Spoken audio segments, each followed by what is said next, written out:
ने कहा, चिराग, मुझे लगता है कि हमें पर्सनल और प्रोफेशनल मैटर्स को अलग अलग रखना चाहिए। यह हम दोनों के लिए बेहतर होगा। अनन्या की बात सुन चिराग मुस्कुराया। उसने अपनी ड्रिंक खत्म की और अपनी जगह से खड़ा होते हुए बोला, चलो मैं तुम्हें घर छोड़ देता हूं। इतनी रात को कैब से घर जाना गुड़गांव में सेफ नहीं है। यह सुनते ही अनन्या ने हाँ में सिर हिला दिया, लेकिन उसके दिमाग में अभी भी चिराग की बातें घूम रही थी। अब आगे क्या होने वाला था? क्या चिराग अनन्या के साथ साइन किया हुआ कॉन्ट्रैक्ट कैंसिल कर देता? क्या अपनी कंपनी को बचाने के लिए अनन्या अभिनव को डिवोर्स दे देगी? कुछ देर के बाद चिराग की गाड़ी अनन्या के घर के बाहर पहुंच चुकी थी। जैसे ही अनन्या दरवाजा खोलकर बाहर निकलने ही वाली थी कि इतने में चिराग ने कहा, भूलना मत कि कॉन्ट्रैक्ट मेरे हाथ में है अनन्या, और तुम्हारे डिसीजन का उस पर बहुत बड़ा असर पड़ सकता है। इसलिए जो भी फैसला करो सोच समझ कर करना। अनन्या का मन तो कर रहा था कि वो चिराग से इस बारे में बहस करे, लेकिन वो जानती थी कि लगाम चिराग के हाथ में थी। इसलिए उसने सिर्फ हाँ में सिर हिलाया और नीचे उतर गई। बगीचे से घर के दरवाजे तक जाने में अनन्या कई बातें सोच चुकी थी। वो चिराग से शादी तो नहीं करना चाहती थी, लेकिन अपनी कंपनी को बचाने के लिए उसकी जिंदगी में यह नौबत भी आ सकती थी। उसे लग रहा था कि वो कुएं से निकलकर खाई में गिरने जा रही थी।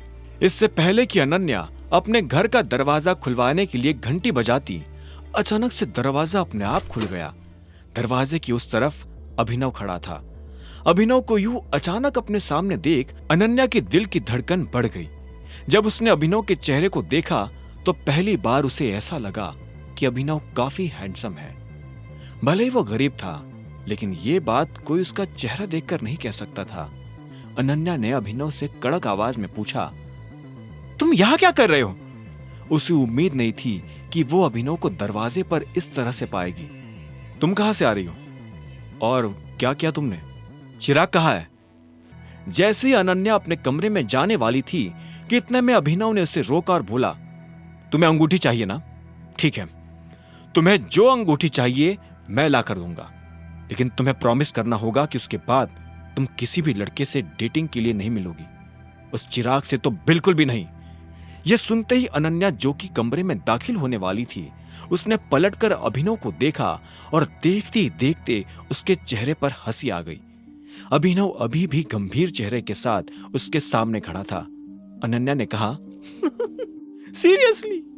मान लो कि अगर मैं कहूं कि मुझे डायमंड रिंग चाहिए तो तुम कैसे लाकर दोगे मुझे डायमंड रिंग? चोरी करोगे? कैसी बातें कर रही हो अनन्या? मैं तुम्हें चोर नजर आता हूं? तुम और तुम्हारी फैमिली मुझे जितना निकम्मा समझती है ना, मैं उतना निकम्मा हूं नहीं। अभिनव ने अनन्या की बात के जवाब में कहा। यह सुनते ही अनन्या जोर जोर से हंसने लगी। इतने भारी और स्ट्रेसफुल दिन के बाद अनन्या को इस तरह से खुलकर हंसने में काफी मजा आ रहा था। उसने हंसते हुए ही अभिनव से कहा, तुम बड़े मजाकिया हो अभिनव, लेकिन यह मत समझ लेना कि तुम हंसा हंसा कर मेरा दिल जीत लोगे। मैं अपना फैसला ले चुकी हूं और उस फैसले को तुम्हारा कोई जोक बदल नहीं सकता है। मैं ये मानती हूं कि तुम नाकारा हो, निकम्मे हो, और इसलिए मैं तुम्हें तलाक देना चाहती हूं। इस बारे में कल सुबह मैं पापा से भी बात करने वाली हूं। तुम एक चीज भूल रही हो, तुम तब तक मुझे तलाक नहीं दे सकती जब तक मैं ना चाहूं। मैं तुम्हें तलाक देकर रहूंगी और वो दिन भी जल्दी आएगा, बहुत जल्दी। अनन्या ने इतना कहा और अपने कमरे के अंदर जाने लगी, लेकिन इससे पहले कि वो कमरे में दाखिल होती, इतने में वो फिर से पलटी और बोली, अरे हाँ, एक और चीज, आज तुम इस कमरे में नहीं सोने वाले हो। अगर तुम्हें सोना ही है तो जाकर नौकरों वाले कमरे में सो जाओ। इतना कहते ही अनन्या ने कमरे का दरवाजा बंद किया और अंदर चली गई। अभिनव फिर से अनन्या के कमरे के बाहर बेसहारा सा खड़ा रह गया था। इस वक्त उसे मोंटी की सबसे ज्यादा याद आ रही थी। वो चाहता था कि जल्द से जल्द मोंटी वापस आए, अभिनव उससे बदला ले, फिर उस जासूस को पकड़कर बेनकाब करे और अपने पिता की गद्दी पर शान से बैठ जाए। तब उसे अनन्या और उसके कमरे की कभी जरूरत नहीं पड़ने वाली थी।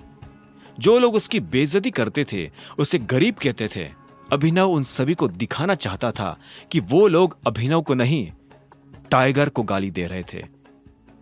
नहीं, अगर मुझे लोगों को बताना पड़े कि मैं टाइगर हूं और तब वो मेरी इज्जत करे, ये अच्छा नहीं है।